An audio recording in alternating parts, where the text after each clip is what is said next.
जब नात पढ़ता है तो रहमत मुस्कुराती है, कोई जब नात पढ़ता है मुस्कुराती है।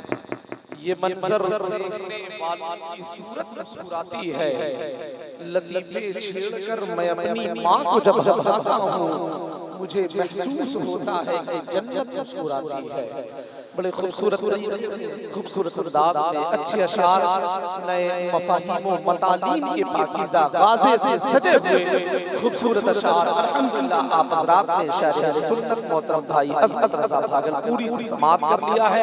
मैं आपके ज़ौक़ को, आपके शौक़ को, आपके जज़्बे को, आपकी मोहब्बतों को सलाम पेश करता हूँ कि सरे शाम से लेकर अब तक आप उसी तादाद में, उसी अंदाज़ में अल्हम्दुलिल्लाह आप यहाँ पर बैठे हुए हैं। जिस वक्त हिंदुस्तान की बड़ी बड़ी कॉन्फ्रेंसें, बड़े बड़े मुशायरे, बड़ी बड़ी महफिलें सलातो सलाम के पाकीज़ा बाब के करीब हो जाती है, लेकिन अल्हम्दुलिल्लाह आप अब तक इस पाकीज़ा महफिल का हिस्सा बने हुए हैं।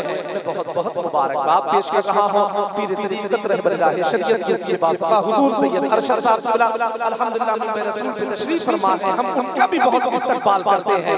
अंजुमन इस्लाहुल मुस्लिमीन साहब की क़िबला अंजुमन इस्लाहुल मुस्लिमीन कमेटी की तरफ से मैं हर एक फर्द का बहुत बहुत इस्तक़बाल करता हूँ। अब ये माइक में पेश कर रहा हूँ पीर तरीक़त औलाद रसूल शहज़ादा मौलाए कायनात मुख़य्यर कौम मिल्लत नाज़िश मुफ़न हज़रत अल्लामा मौलाना सैयद अमजद हसनैन साहब क़िबला की बारगाह में बड़े ही अदब और एहतराम के साथ में कि हुज़ूर वाला माइक में तशरीफ़ लाए और कुछ दुआइया कलमात से नवाज़े कि जिसको सुनने के बाद और उस पे अमल करने के बाद हमारी दुनिया भी संवर जाए और हमारी आखिरत भी संवर जाए।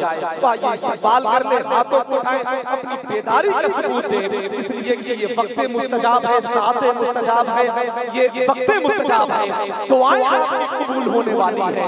अपने हाथों को उठाकर इस्तक़बाल कर ले। नारे तकबीर, नारे रिसालत, जश्न ईद मिलादुन नबी, फ़ज़ाइल अहले बैत मुस्तफ़ा, मसलके आला हज़रत, नारे तकबीर, नारे रिसालत।